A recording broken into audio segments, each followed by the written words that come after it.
I'm going to give you a recap of the 2950 IAE Expo for Origin Jumpworks, and we're starting right now. Origin Jumpworks, at your service. Core system operational. Thank you so much to all the support from patrons, channel members, and Twitch subscribers that make this possible.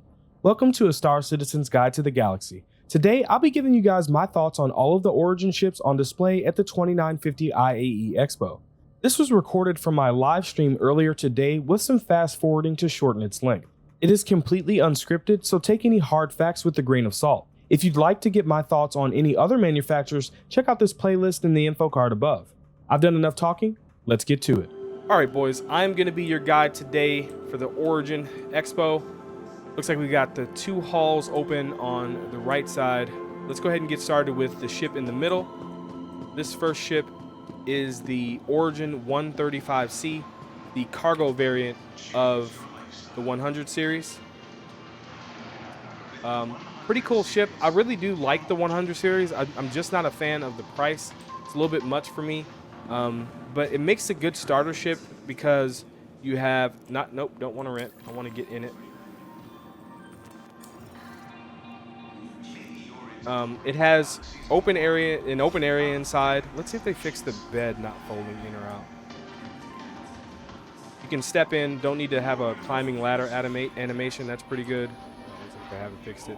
You know, you got your physicalized components. You got storage in here. I don't have a helmet on, so I can't turn on my flashlight. It's a cool little starter ship. I just don't approve of the price. This one is the difference between this one and the other ones is the cargo space in the back. Got some SCU back there, so that's really cool. But I mean, other than the price, it's a good line of ships. Might be something I might want to put in my 890 or Carrack. I heard that it does fit in the Carrack. I haven't confirmed that myself, but it looks like it should. All right, let's move over to the other one. This is the fighter variant of the 100 series, the 125A. Again, this fighter variant has the same amount of firepower as the rest, except it just has more missiles. So the interior is the same. Doesn't have the cargo space down here. I guess that's reserved for, at least I don't think it does. I think I didn't just cover the ship.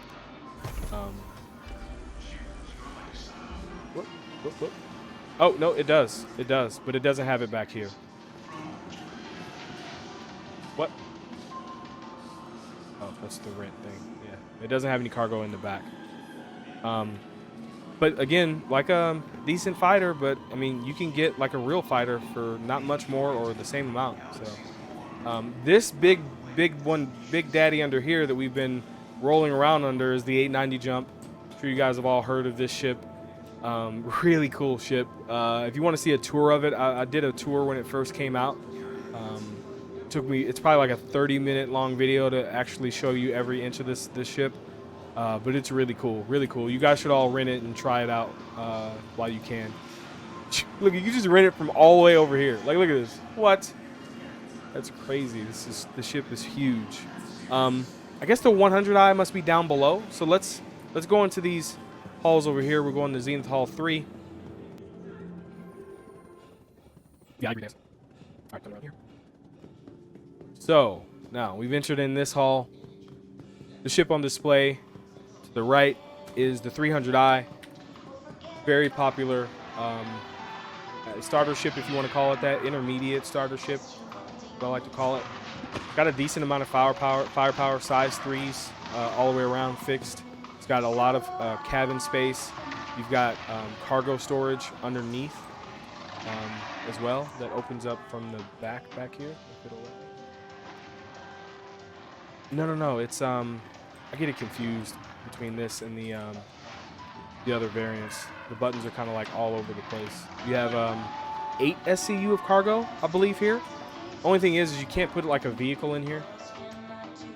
Only SCU, but still a good intermediate starter ship. It's beautiful. I love it. Love the Origin design. Let's go over here to this other one on the left side. This is the 85X. The 85X is a snub fighter designed for the 890, I believe. Could be wrong about that. But it's a cool little snub fighter. I haven't done a review or anything on it, so I don't know much about any of the hard facts, but the only reason why I would have this would be just to kind of match the 890 to you know, for its snub, you know, so it's pretty cool. Then this other ship back here, I haven't really thought about this ship in a while. It used to be a really good combat ship, but I think it's been like kind of outclassed by some of the Vanguard series and everything. But this is the 600i, the luxury touring ship, luxury exploration or touring, depending on what variant you pick. Let's actually see.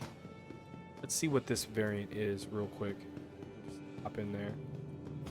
Very beautiful ship. Whoa, is it going up? Oh, somebody must have hit the button. Maybe. I don't know. Like, I didn't hit it. Maybe I double tapped F. Maybe I'm trapped in here forever. Okay, there we go. Oh, this is the touring one because it's got the hab space inside. I haven't been in this one very much. Little glass floor. It's pretty cool. Yeah, most people I think go with the exploration variant, but this is really the main difference. The inside here has just space to transport people around. You didn't see that. All right, let's go ahead and hop out and go to the next hall.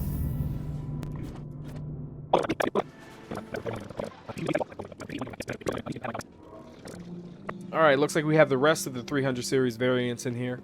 So you guys have already seen the 300i in that other showroom floor. This is the 350R. I don't really approve of the colors of this with the black and yellow. I think this one should be the black and red. But you can tell by its engine scoops that it has up there, like for intakes or whatever. It's a racing ship variant. The inside, I'll show you the difference between it and the other 300 variants.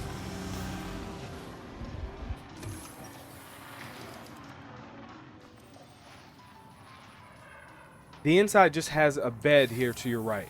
You still get the head for taking space shits, but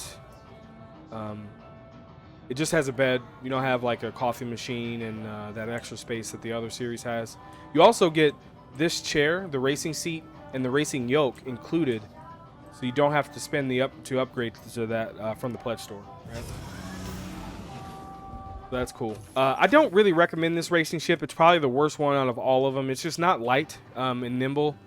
It's more of like a sports car rather than a true racing ship, in my opinion. I guess the only reason to have it would be to just show off that you have money and want something fast. But anyway, this is the 315P. This is actually a really good starter ship, in my opinion, an intermediate starter ship. You have 12 SCU. So you have that cargo that opens up in the same spot that I mentioned before, and what confuses me is that the rear one here. Oh, this is the rear one. Sorry, Greg. Let's open up the front now.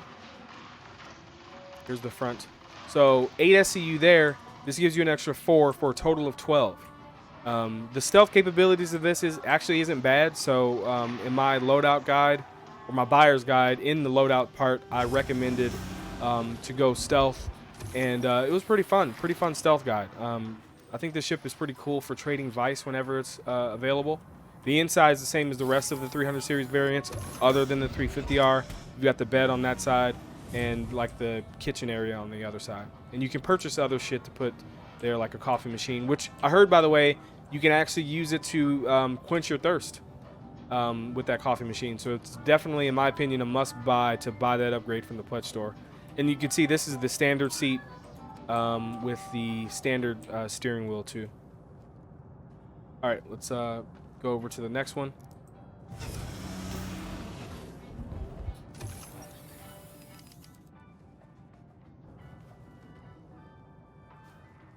The animation takes so long to get in and out of this thing. All right, next we have the 325A, one of my favorite variants out of all of them, I believe. Probably a toss-up between this and a 315P. Size 4 on the nose, which is great to have, especially since fixed weapons are viable now. I'd put a fixed size 4 under the nose and some fixed size 3s under the wings. You've got missiles. You've got a missile more missiles under here, because again, this is the fighting variant. If I didn't mention that before, sorry. The 315P is the exploration variant, so it's got a tractor beam up front. Totally missed that. Sorry. So you lose out on some firepower because you have a tractor beam here in the front, which of course isn't operational now. But once that gameplay comes in, which I think it will be, since we're getting that with a multi-tool, again, adding more practicality to that ship. The inside of the 350R is the same as the 315P and the 320 and the 300I. So you still get that extra cargo space in there. I think this is a good starter fighter ship. I don't think it's going to be good for meta PvP battles, but for PvE, it's fine. You get that extra room in there. It's a cool ship, and you get 4 SCU at the bottom as well, too.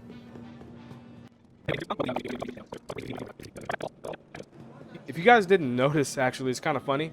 The 890 is so big that they had to modify the hull for this one. The other one's just kind of made like a complete circle, like more of an accurate circle, but this actually like opens up the back here, just in case, because it's so long of a walk from the front to the back. They actually give you the option to pick up some water or some drinks if you want to from here. So, which by the way, I actually need to do, but I'll do that later. Yeah, the 890 Jump is a really cool ship. It's just, you know, the only problem is it's $890 war bond, which is kind of a lot of money to spend. But, you know, let the whales wail, right? You know? All right, then down here we have the racing ship, the Origin M50. This is actually probably like one of the better racing ships in the game, in my opinion. It's pretty cool. Very fast ship, very nimble. What size weapon do you use? Big size 3s? Could it be? It could just be a small ship making size 2s look bigger. They recently did a rework on the interior of this, probably barely noticeable to anybody. But this is one of the better racing ships. If you want a real racing ship, that's one of them. Wouldn't go with the 350R. Let's see if we have anything over here. Might just be a waiting. Oh, duh, yeah. The 100i. So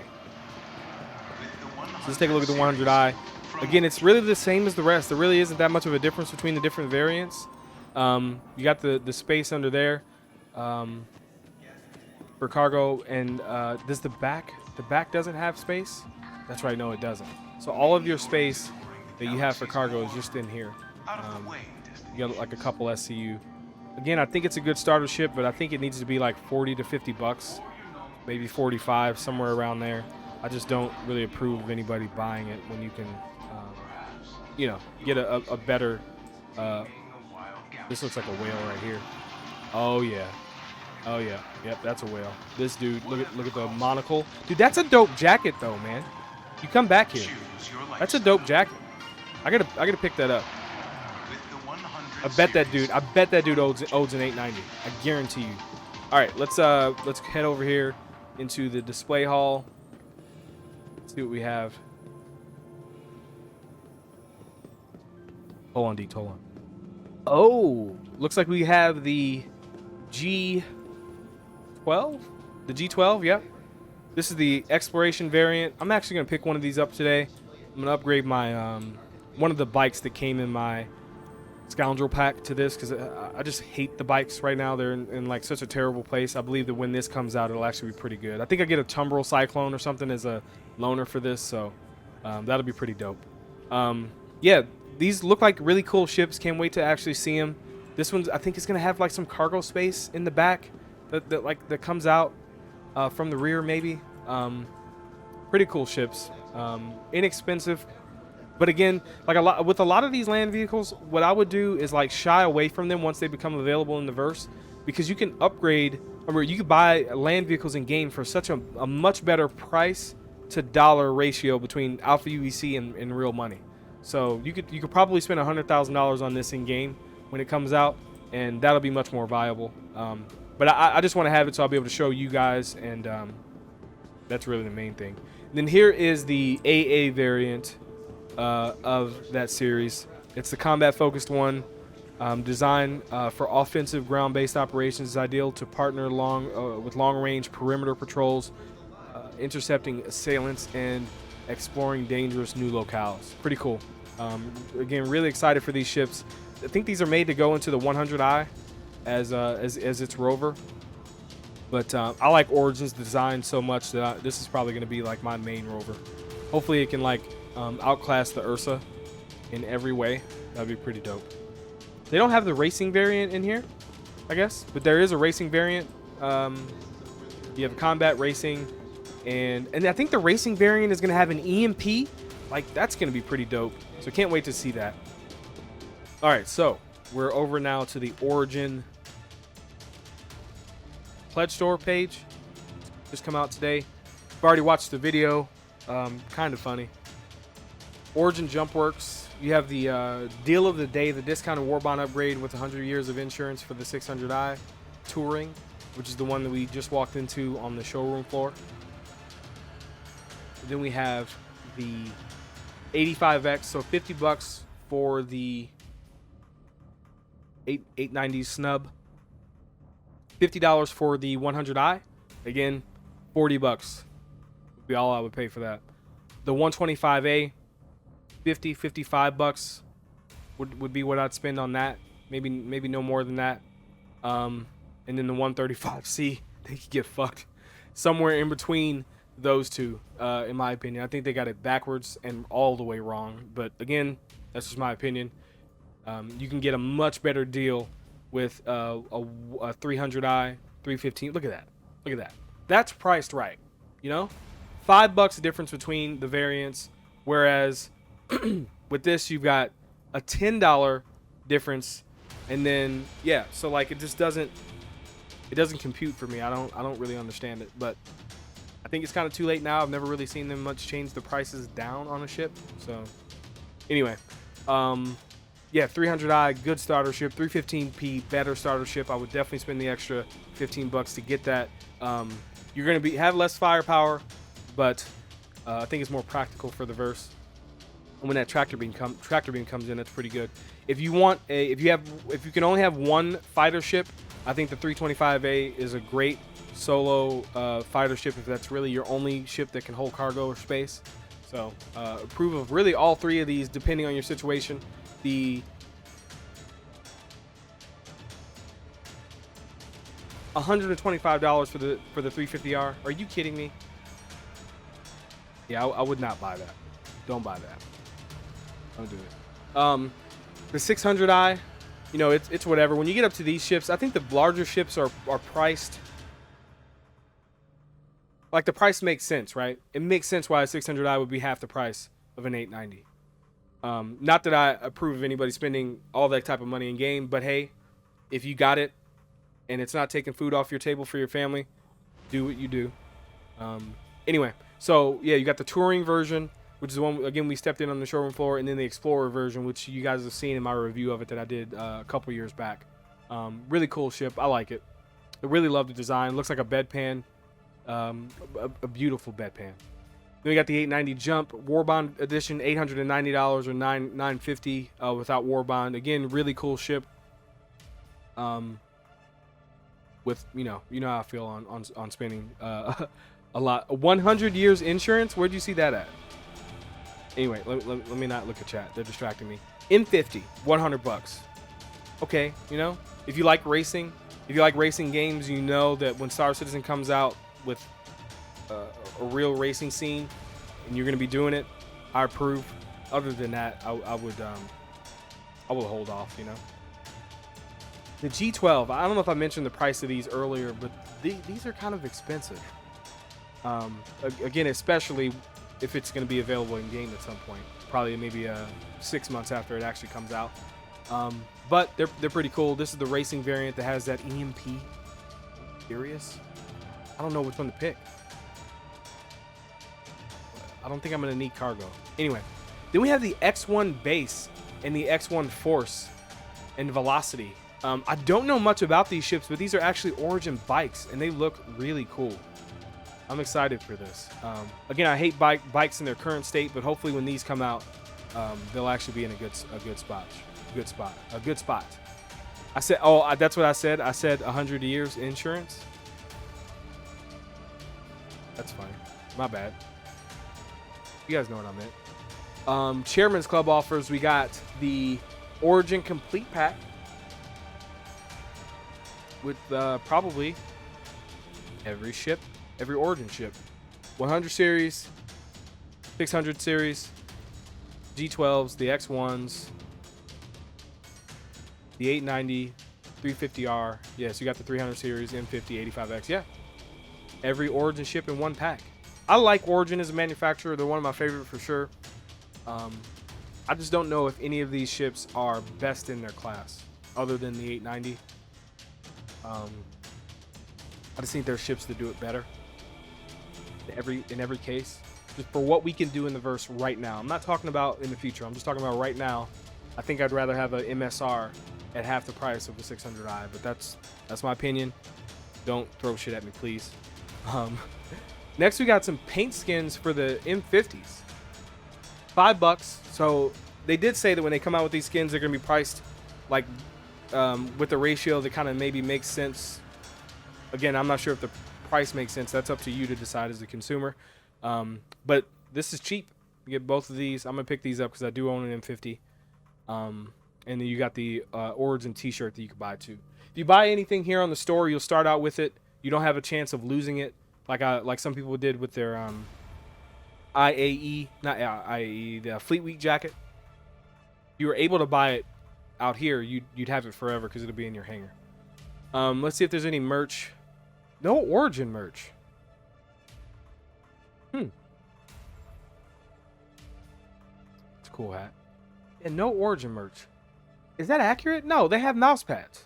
They just didn't update this. They have large mouse pads that you can get with all the Origin ships on it. I know. I think they have more Origin merch, but they just didn't update this part of the page. All right, boys. So that's my thoughts on the pledge store. If you enjoy my channel, there are so many ways to support it. I go live on Twitch just before almost every YouTube release, and I'd love to see you there. There's also free options like Prime Gaming subscriptions and sending out the UEC in the verse because reviewing ships is expensive. There are also sub-club subscriptions, merch, and more generous forms of support. Head over to subliminalschannel.tv to learn how. Your support in all forms makes this channel possible. Even your viewership, liking, and subscribing goes a long way. To continue watching, here's a video I think you may like. Here's a video YouTube thinks you may like. And until next time, citizens, I'll see you in the verse.